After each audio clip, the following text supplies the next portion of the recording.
오늘 함께 나누실 말씀은 누가복음 22장 35절에서 38절까지 말씀입니다. 말씀을 읽겠습니다. 그들에게 이르시되 내가 너희를 전대와 배낭과 신발도 없이 보내었을 때 부족한 것이 있더냐? 이르되 없었나이다. 이르시되 이제는 전대에 있는 자는 가질 것이요 배낭도 그리하고 검 없는 자는 겉옷을 팔아 살지어다. 내가 너희에게 말하노니 기록된 바 그는 불법자의 동류로 여김을 받았다 한 말이 내게 이루어져야 하리니 내게 관한 일이 이루어져 감이니라. 그들이 여짜오되 주여 보소서 여기 검 둘이 있나이다. 대답하시되 족하다 하시니라. 세교회 가르침 천국의 비밀 8966항에 있는 말씀을 소개해 드립니다. 시험은 신앙의 진리를 확인하고 고치시켜 의지 안에 심으며 그렇게 해서 그것이 인내의 선이 되게끔 도와줍니다. 왜냐하면 사람은 신앙의 진리를 가지고 악과 거짓에 맞서 싸우기 때문입니다.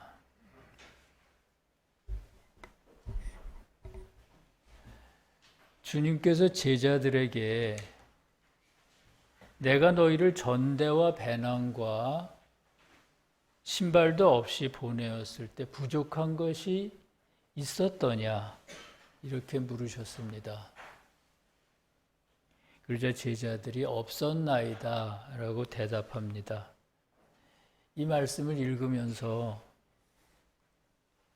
신학교를 졸업하고 처음 목회를 시작할 때가 생각났습니다. 2011년 1월 2일 정초에 집에서 아내와 함께 처음 예배를 보기 시작했습니다. 목회에 대한 열의가 있는 것도 아니었고 뭐랄까요, 그냥 진리를 누군가에게 전해야 할 것 같았습니다. 생계에 대한 대책도 없었고 신학교를 졸업했다고는 하나 진리에 대한 이해도 부족했습니다. 그때를 돌아보면 전대도 없고 변변한 신발도 없이 먼 길을 떠나는 그런 사람과 같았습니다. 그래서 그런지 오늘 말씀이 특별히 마음에 와 닿습니다.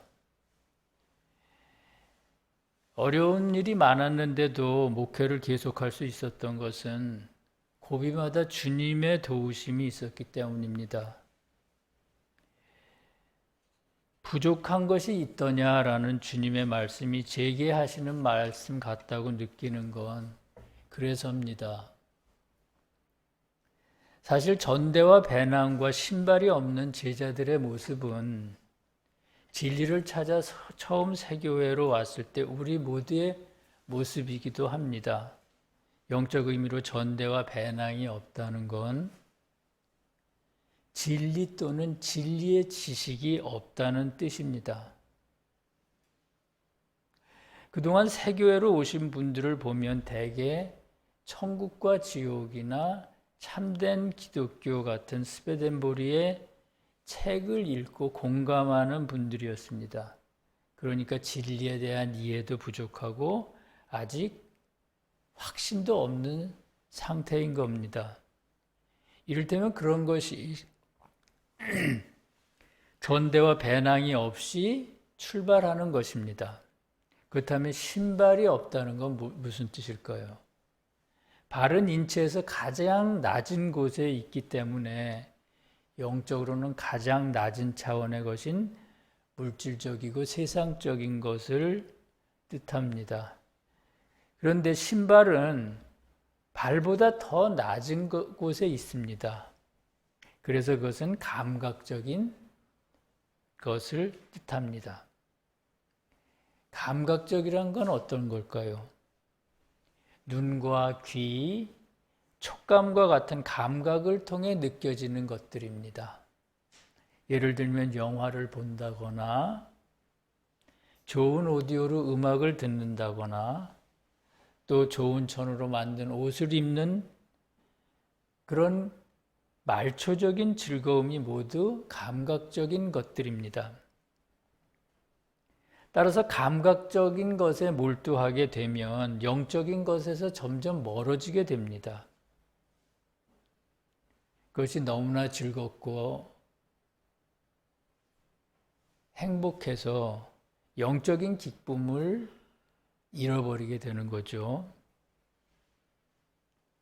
그런 이유로 해서 주님은 떨기나무의 불꽃 속에서 모세를 처음 만나실 때 네가 선 곳은 거룩한 곳이니 발에서 신을 벗어라 이렇게 말씀하셨습니다.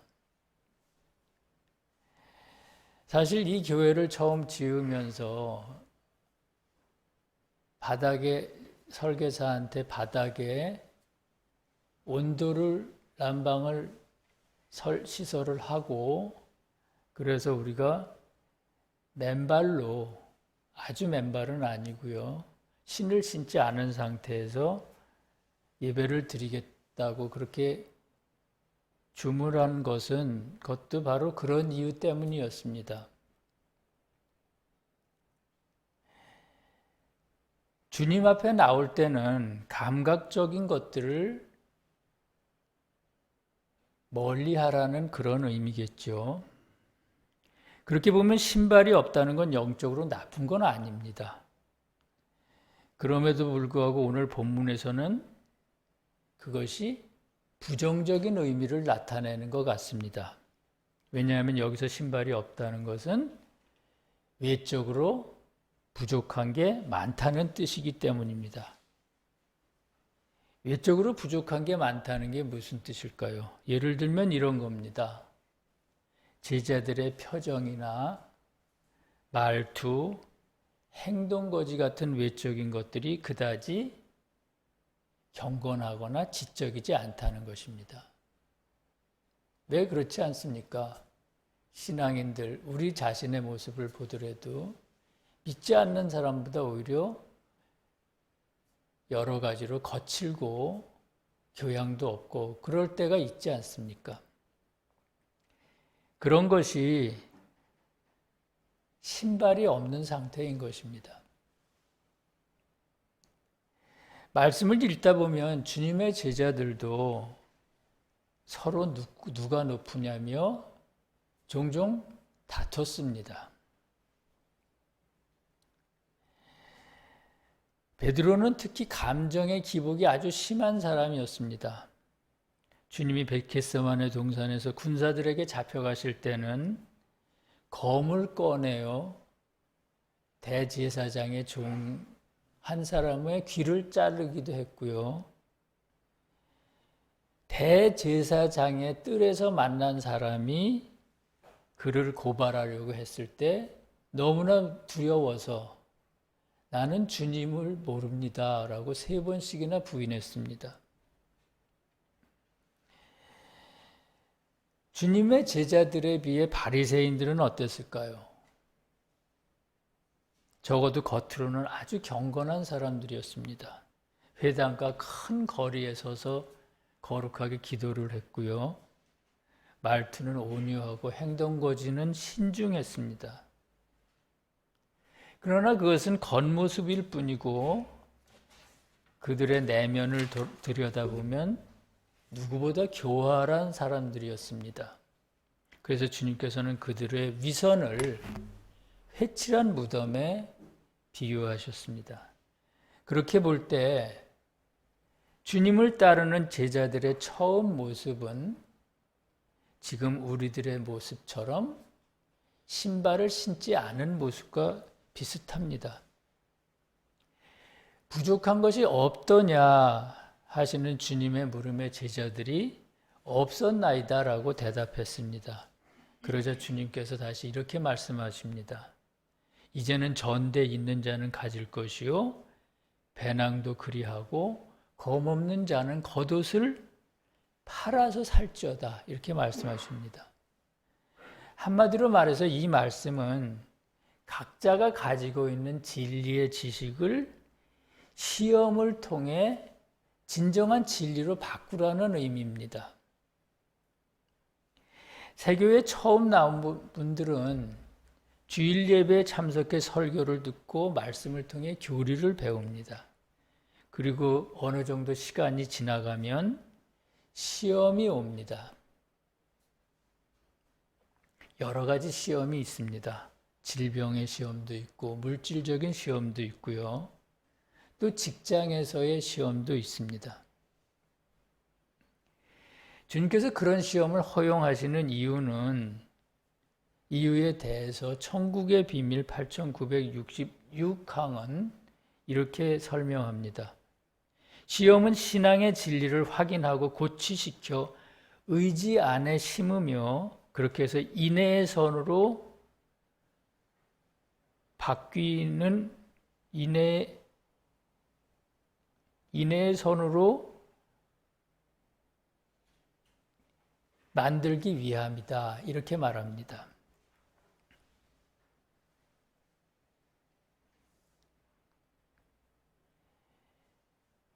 시험을 통해서 우리가 가지고 있는 신앙의 진리가 인내의 선이 된다는 겁니다. 신앙의 진리는 자체로 선이 없는 진리입니다. 그래서 그것으로는 시험에서 이기기가 어렵습니다.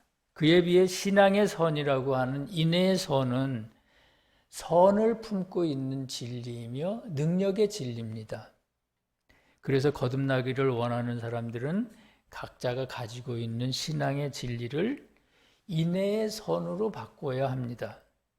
그러므로 전대와 배낭이 있는 자는 가질 것이요 라고 하신 이 말씀은 선이 없는 진리, 즉 진리의 지식을 가지고 있는 사람은 그것을 선이 있는 진리로 바꿔야 한다는 겁니다. 이것을 다르게 표현하면 우리 이성 안에 머물러 있는 진리의 지식을 주님과 협력해서 의지 안으로 옮겨 심어야 한다는 뜻입니다. 그때 그 진리는 선이 있는 진리가 됩니다.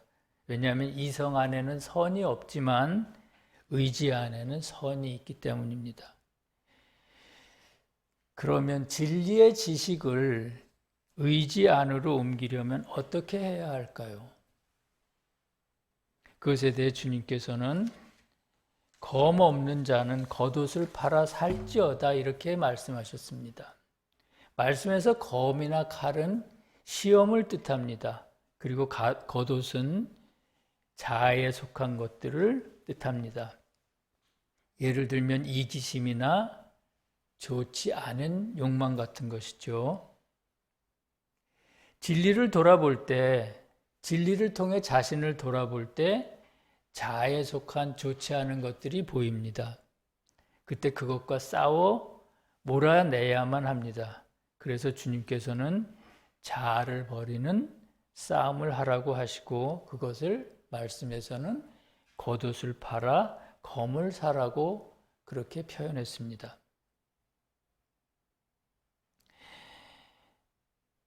검은 자아와의 싸움을 뜻하고 겉옷은 자아에 속한 불순한 것들을 뜻하기 때문입니다. 그렇다면 여기서 우리는 한 가지 의문을 가질 수 있습니다. 교회에 나와서 처음 배운 진리의 지식들은 아무 힘이 없다고 했는데 어떻게 그것을 가지고 시험에서 이길 수 있느냐는 거죠. 그렇습니다. 앞에서 말씀드린 것처럼 진리의 지식으로는 시험에서 이길 수가 없습니다. 그러나 알아야 할 것은 우리 이성 안에는 진리의 지식만 있는 게 아니라 이른바 양심이라는 선이 있습니다. 그러므로 진리의 지식과 양심이라는 선을 가지고 처음에는 가벼운 시험부터 이길 수가 있습니다. 그리고 시험에서 이길 때마다 점점 더 큰 시험을 이길 능력이 생깁니다. 그와 관련해서 천국의 비밀 6663항은 시험에서 이길 때마다 진리가 점점 늘어난다고 그렇게 말합니다. 여기서 말하는 진리란 선이 있는 진리이며 그러므로 능력의 진리입니다. 시험이 중요하다고 말씀하신 주님께서 이번에는 당신은 자신의 시험에 대해서 말씀하십니다. 그것에 대해서 37절에서는 다음과 같이 말합니다. 기록된 바 그는 불법자의 동류로 여김을 받았다 한 말이 바로 내게 이루어져야 하리니 내게 관한 일이 이루어져 감이니라 이렇게 말씀하십니다. 주님은 세상에 오셔서 당신에 대한 구역의 모든 예언을 빠짐없이 이루셨으며 그리하여 완전한 말씀이 되셨습니다. 말씀 안에는 말씀의 목적인 사랑이 들어있고요. 또 그 목적을 이루는 수단인 진리가 있으며 또 그것의 결과인 쓸모가 있습니다. 여기서 말씀의 쓸모라는 것은 말씀의 능력 또는 영향력을 의미하는 것입니다. 그러므로 주님이 완전한 말씀이 되셨다는 것은 세상에서의 삶을 통해 말씀의 모든 것들을 구체적으로 실현하셨다는 뜻입니다. 그리고 그리하여 주님 자신이 사랑 자체이며 진리 자체이며 쓸모 자체가 되셨다는 뜻입니다.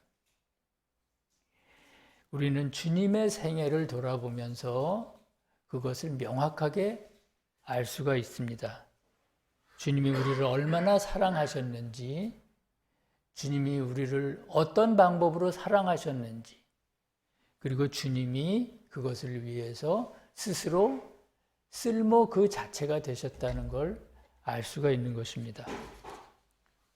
오늘 본문에서 불법자의 동류로 여김을 받았다고 한 것은 이사야서 53장 12절에 그가 자기 영혼을 버려 사망에 이르게 하며 범죄자 중 하나로 헤아림을 받았음이니라 라는 말씀을 의미합니다. 주님은 이 예언이 실제로 이루어질 것이라고 지금 말씀하시는 것입니다. 이 말씀을 들은 주님의 제자들은 아마 낙심이 대단히 컸을 것입니다. 왜냐하면 언젠가는 세상 사람들이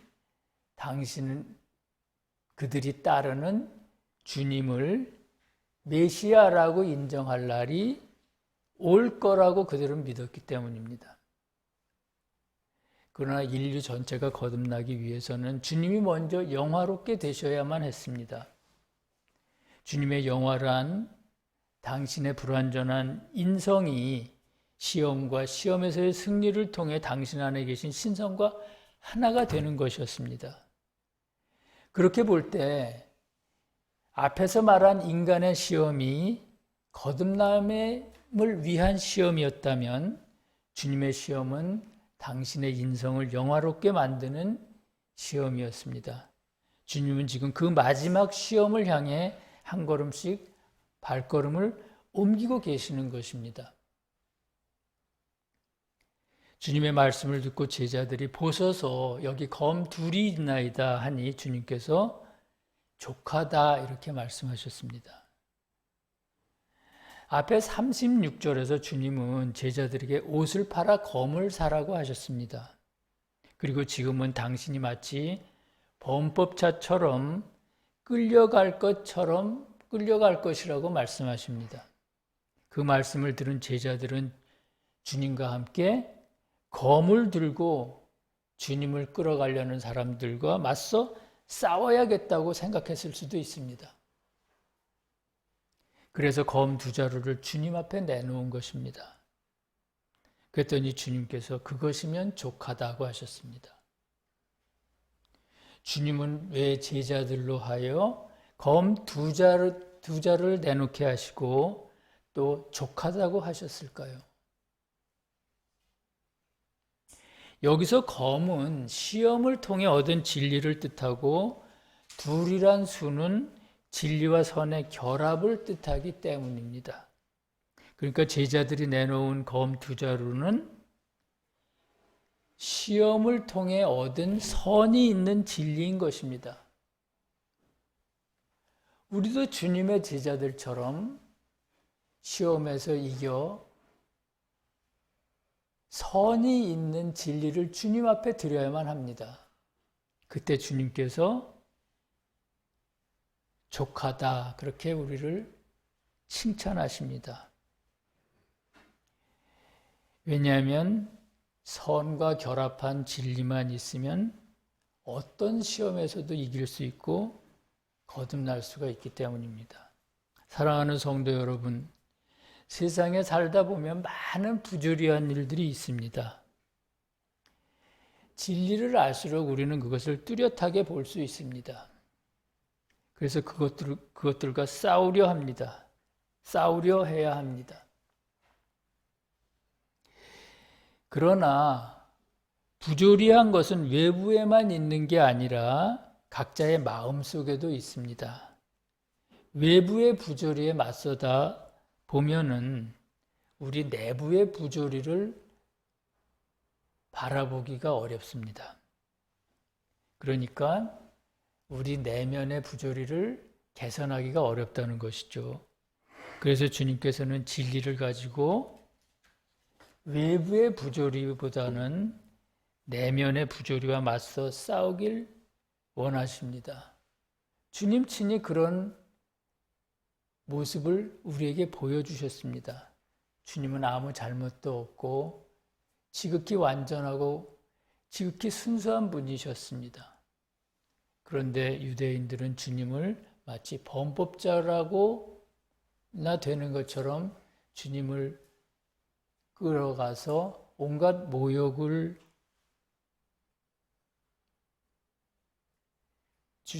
주었고 마지막에는 십자가에 매달아 주님을 죽였습니다. 주님은 그 모든 과정에서 한 번도 저항하지 않으셨습니다. 우리도 주님의 그런 모습을 보고 배워야 합니다. 그러므로 한편으로는 내면의 부조리와 싸우면서 다른 한편으로는 외부의 부조리를 견디고 의로운 방법으로 그것에 순응하는 방법을 배워야 합니다.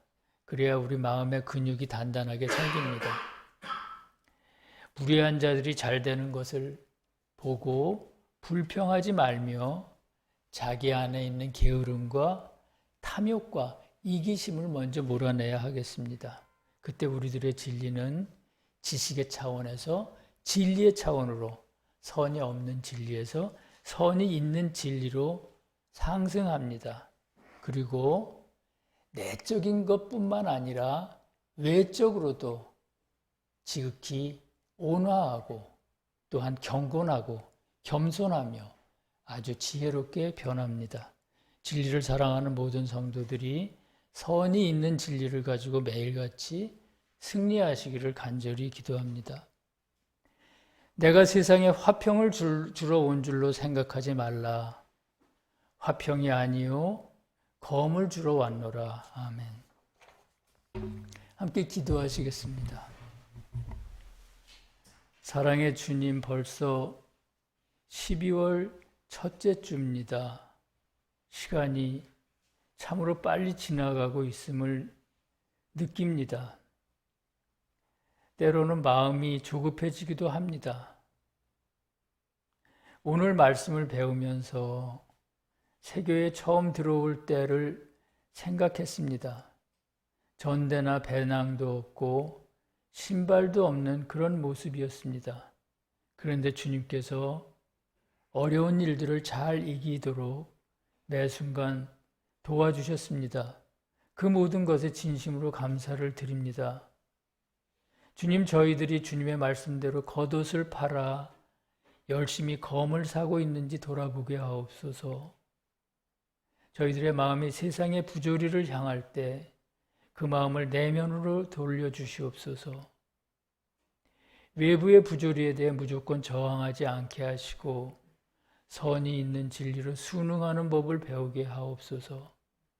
무엇보다도 내면의 부조리에 집중하여 거듭남의 장애가 되는 것들을 하나씩 몰아내도록 도와주시옵소서. 나라와 권세와 영광이 우리 주님께 영원히 있사옵나이다. 아멘.